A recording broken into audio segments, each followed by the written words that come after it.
If a meteor filled with giant armored sound-seeking predators landed in your neighborhood, what would you do? In this How to Beat video, we'll follow the Abbotts, see if we can make better decisions, and ultimately attempt to beat the Death Angels for the second time in A Quiet Place 2. If you think you could do better, leave a comment letting me know how. If you enjoy watching me berate the townsfolk for running down the street screaming while under attack by aliens, go ahead and hit those like and subscribe buttons. This video isn't just about how to beat echolocating aliens. I'm also going to tell you how to beat hair loss with Keeps. Keeps is a subscription service that makes it easy and affordable to treat male pattern baldness. 2 out of 3 guys will experience a receding hairline, balding on the back of their head, or general thinning of the hair by the age of 35. Luckily, Keeps has affordable solutions to all these by offering generic versions of FDA-approved medications. When you sign up with Keeps, a licensed doctor will review your information online and recommend the right hair loss treatment plan for you. Then, your treatment will be automatically shipped directly to your door every 3 months. Keeps treatments typically take between 4 to 6 months to start seeing results, so it's important to act fast. The sooner you start using Keeps, the more hair you can save. If you're ready to take action and prevent hair loss, go to keeps.com/nerdexplains or click the link in the description to receive 50% off your first order. That's keeps.com/nerdexplains. Thanks again to Keeps for sponsoring this video. We start out following Lee Abbott getting some oranges for the ball game the day the apocalypse started. When Lee's son gets up to bat, a giant meteor starts plowing through Earth's atmosphere. This must have been what the dinosaurs felt like watching their impending doom descend from the heavens. The Abbotts race home, which is about the best thing you could do without any information. The meteor impact could send shockwaves, earthquakes, and walls of fire your way. They need to hide under a table in their basement with some snacks until the initial effects blow through, or they're vaporized and their dust is violently ejected into outer space. Before Lee can make it to his truck, all hell breaks loose.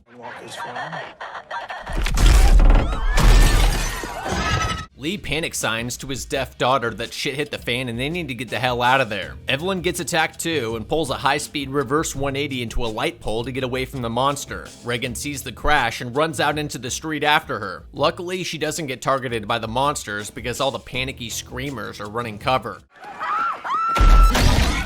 Lee grabs her and they dive into a restaurant where tons of other people are holding out. They need to find another hiding spot pronto. One of these dipshits is gonna start crying, loudly praying to their god, or calling their family.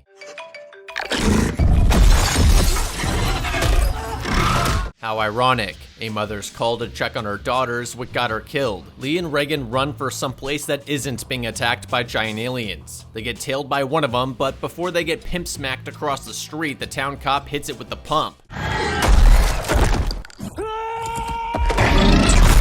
Well, I guess somebody had to learn the hard way that guns don't work on these things. The beginning of any apocalypse is the most crucial time. You need to observe as much as possible. These initial moments are key to figuring out what you're up against. Kinda like how Brad Pitt in World War Z took the time to watch how long it took for the infected to turn into zombies. Lee survived long enough to figure out that the aliens are too strong to fight, too armored to shoot, too fast to outrun. But they're blind and have terrible ADHD. With this knowledge, he kept his family hidden in plain sight. But in the end, it wasn't enough. We fast forward 473 days to right after Lee sacrificed himself for his kids, and Regan figured out that her cochlear implant can get the monsters to open up wide enough for Evelyn to pop a slug into their suckhole. The next morning, they head over to their burning barn to assess the damage. Evelyn hands little Marcus the shotty so he and Regan can split up to make a sound bomb and light the fire signal, while she tiptoes past the hopefully fully dead aliens to find a carriage for her newborn. Right after Evelyn headshotted the monster at the end of the first movie, they had looked at their camera monitors and saw a couple more coming towards them in a dead sprint. Regan upped the base and Evelyn racked a shotty like she was the Doomslayer, so I'm confused. Did they already mow these monsters down too, or did they just decide to split up for a scavenger hunt as they were being descended upon? We don't know what Regan saw when her dad was mauled. Maybe his head was lopped off and flew through the air. Maybe it just looked bad, but he only suffered a flesh wound and got knocked unconscious. Depending on what she saw, it might be worth worth checking a pulse. As for not burying him, totally understandable. You don't want your final memory of your dad to be that of a pile of unidentifiable meat. The remaining members of the Abbott family decide they need help and can't stay here any longer, so they head in the direction of the sole surviving fire signal. There's no warm welcome when they arrive. It is a year and a half after the meteor impacts. Besides the monsters, looters and bandits are a danger that any group of survivors will need to defend against.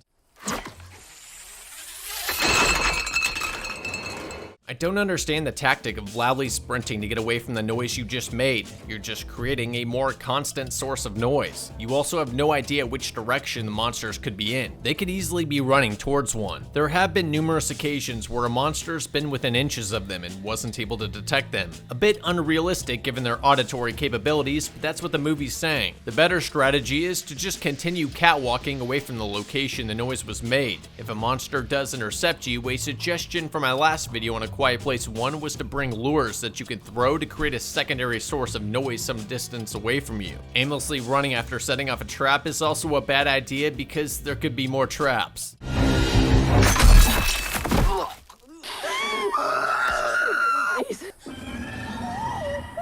So much for staying quiet. I'm a firm proponent of running at stealth first, but always having the firepower in your backpack for when you inevitably fuck up and need to go loud. Evelyn should have had that shotgun pre-racked with a shell in the breech. You don't want to short stroke it under stress and have the trigger go click when you need it to go boom. She unlocks the bear trap and gets him up and running again because nobody learned their lessons. I know it would turn this movie into a comedy, but it'd be fucking hilarious if Marcus stepped on another bear trap with his other foot. A man intercepts them and guides them through the steel foundry and into a soundproof furnace. It's Emmett. He pleads that he can't help them and that they can't stay, that there's not enough food, water, or anything. Easy to turn away young, strong adults. Not so easy to turn away a helpless baby. His stopwatch beeps again after setting it when they entered the container, signaling that their oxygen is running out. Emmett hands Evelyn some hard alcohol to disinfect Marcus's leg before wrapping and splinting it.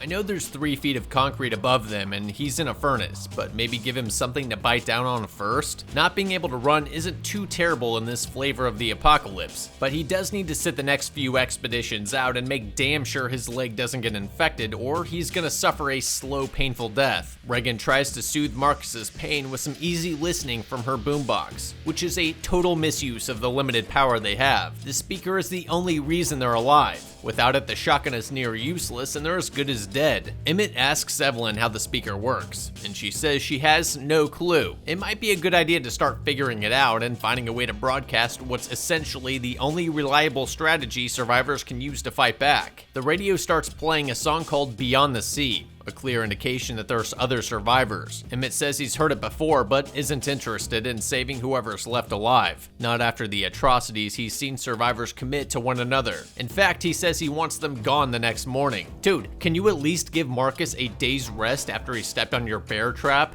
And if you didn't want company, why did you light the fire signal? Regan then pulls Marcus into the furnace to tell him her grand plan. She thinks that the song is a signal directing them to the islands off the coast. It'd be a one-day walk and she could follow the railroad tracks to it. She's planning on going alone since Marcus can't walk and Evelyn needs to monitor his wounds and take care of the baby. This is a mistake. The song could very well be leading her into a trap, and she's not capable enough to use the shotgun effectively. And she's deaf, so she won't be able to hear the monsters or scabs sneaking up on her. There's no reason to rush into this. Evelyn should be able to convince Emmett to let them stay until Marcus heals up well enough to walk. Or they could go home and Marcus could heal up there. Then they could all leave for the coast together since there isn't anything for them at home or the foundry. Evelyn's good with the shotgun, Regan's good with the implant boombox, and Marcus can watch their backs or something. Emmett could also be convinced to join. There's legitimately nothing here for him either. Not after his wife's death a couple weeks ago. Regan knows Evelyn would never allow her to go alone and doesn't consider the alternative option of staying until Marcus can walk. So she sneaks out before everyone wakes up the next morning. When Evelyn finds out, she convinces Emmett to go out searching for her. Shouldn't be too hard if Marcus let them know that she was just following the railroad tracks the whole way there. Regan finds a train car and pops in to take a look-see. Nothing but rotting corpses. This was a total massacre. She does find a first aid kit that will be useful for Marcus's leg. When she goes to grab it, what was left of the conductor slumps onto her, causing her to have a mini freak out. She does doesn't realize how loud she squeaked, nor is she able to hear the sound of the alien stalking her from the other side of the train car until it's right on top of her.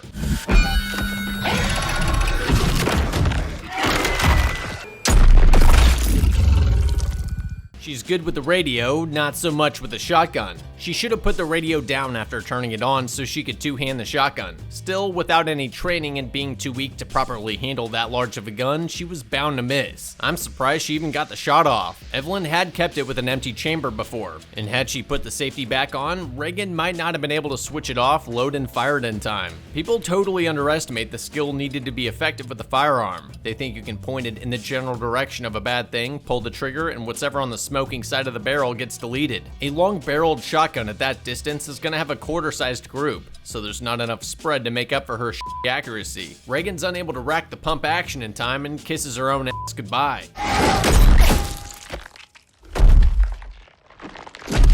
Yeah, maybe the whole lone wolf thing wasn't such a good idea. They duck into the train station and he tries to tell her that he's taking her home, except he forgot that she was deaf and can't understand a thing he's saying. Emmett should have brought a pencil and notepad he could use to write her messages. A notepad should be standard equipment. It's such a good way to communicate silently with deaf people and over distances. It's pretty obvious that he's here to take her back though. Reagan convinces him to help her bring the radio gun to the islands. Honestly, you guys are already pretty far down the road. You might as well go all the way. Once you get there, you can use the radio to let Evelyn know that you made it so she doesn't have a meltdown and do something stupid. Emmett and Reagan wait until the next morning to head for the coast. It's a good idea to only travel during daylight. You're much less likely to step on a tree branch or trip on something and make noise. And other wildlife will be active, which will provide some distraction. Meanwhile, Evelyn heads back home to gather the medical supplies necessary to treat Marcus's wounds, which she should have brought with her or picked up along the way in the first place. She also finds 2 spare compressed air tanks in the back. How lucky and convenient. Marcus is left to tend to the baby. Compressed oxygen is hard to come by, so I don't get why they're wasting it when the baby isn't crying and doesn't need to be in an enclosed basket. Like Emmett said, there's 3 feet of concrete above them which will muffle most noises. Which doesn't matter at all if you're an idiot that decides to go explore the foundry at night with an injured leg while your baby's left alone in the basement. What the fuck is this kid thinking?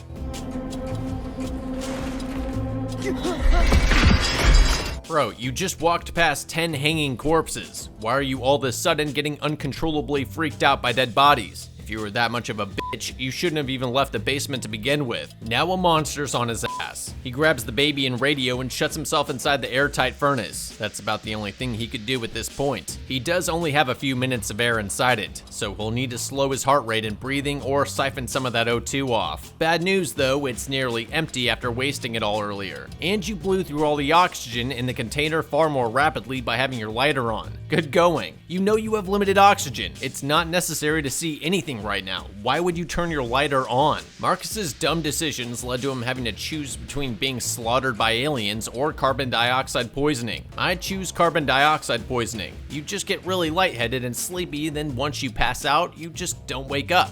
Not a bad way to go. Marcus chooses death by alien claws, except he can't get the furnace unlocked with his noodle arms and starts hyperventilating, which is the worst thing you could possibly do in that situation. Evelyn should be back soon and can help. He just needs to chill so he doesn't suffocate before then. Evelyn hears the foundry crucible crash and immediately knows something is horribly wrong. She hurries inside, places one of her precious compressed air cans in the middle of an oil pit, fires a shot off to draw the creature into it, and a second shot to ignite the mix. Well, that didn't work. Firstly, the shot would be louder than the ricochet, so the monster would have killed her. Second, these things rode a meteor through the flaming atmosphere and crashed into the planet. A little oil fire ain't gonna do it. The alien will be able to seal its armor up before it gets burned. The only way to put them down is to fire a projectile into their exposed fleshy innards before they can close their armor. She should have saved the ammo and thrown some scrap metal across the foundry to make a diversion instead. The fire sets off the sprinklers, which also does the trick of covering her sound while she sneaks downstairs to the furnace where her children are inevitably hiding and dying. Marcus, wake up. How about shut the door behind you before yelling and shaking Marcus back to life? I guess you'd want some airflow for Marcus first, but the monster's right behind you and you do have a spare air tank you can hook him up to. While all this is going down, Emmett and Reagan are just reaching the coast. When they get to the dock, there's a little girl kneeling down by some fishing line. That is a red flag if I ever saw one. No child is going to be out at night by themselves unsupervised unless they're bait for a trap. Emmett and Reagan need to back out now if they still can. To be honest, they should have scouted this area for a while before walking in. Broadcasts to survivors in the apocalypse are always suspect. Walking in without doing some recon first is asking to become food for the local cannibals. Emmett stupidly sets his rifle down and tries to help the little girl, who then slips a noose around his neck and runs off with his gun. How did he get overpowered by a little girl? Why did he let her go after she roped him? He should have immediately grabbed her and prevented her from taking his gun. Even though Reagan's trash with the shotgun, she should have had it up and at the ready. Emmett's tied up in some fishnet with rattling cans attached to it. If he tries to make a move, the monsters will be all over him. It's not looking too good for Reagan either. Emmett motions for her to dive into the water because he's about to make some noise.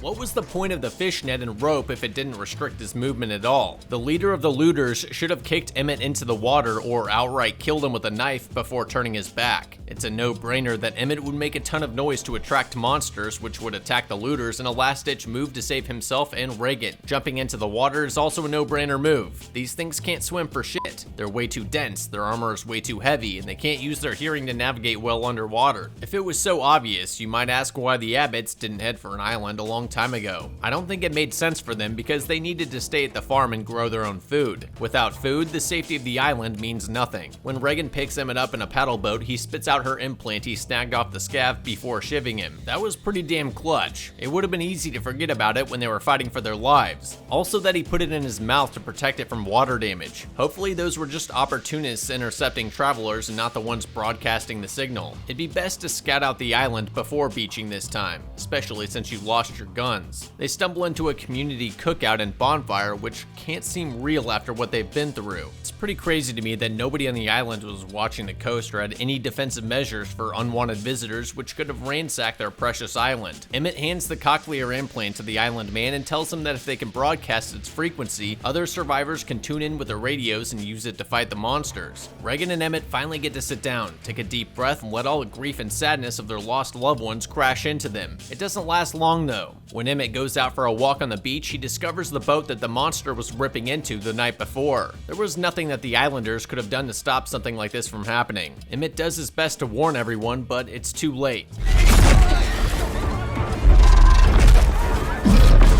Jimon, Reagan, and Emmett hop into the caddy and haul ass to the broadcasting studio while honking. I question trying to bait the monster with your car. It's too risky, and if you guys die, nobody will be able to set up the sound interference, which means everyone's doomed anyways. Jimon gets too hung up on baiting the monster out of town and gets himself killed. I have to get back to my family.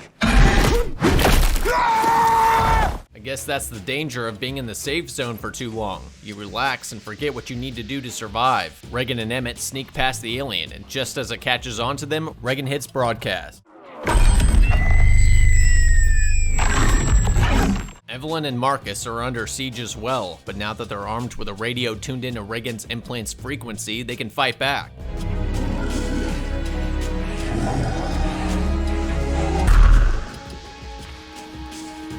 The movie ends with the tides of war changing in the humans' favor. While nobody of importance was killed this time around, the Abbotts were sloppy. Everything from splitting up for no reason multiple times to the deaf Reagan running off on her own, Emmett not scouting the docks out first, Evelyn forgetting medication along the way, Marcus leaving the baby to explore the foundry with an injured leg by himself, to the islanders being incredibly nonchalant about watching the coast. It's sheer luck that none of them died. All said and done, I think we could have beaten the Death Angels from A Quiet Place Part 2 with less risk taken. Thanks for watching, and remember, if sound-seeking aliens are trying to kill you, avoid the urge to loudly run from them.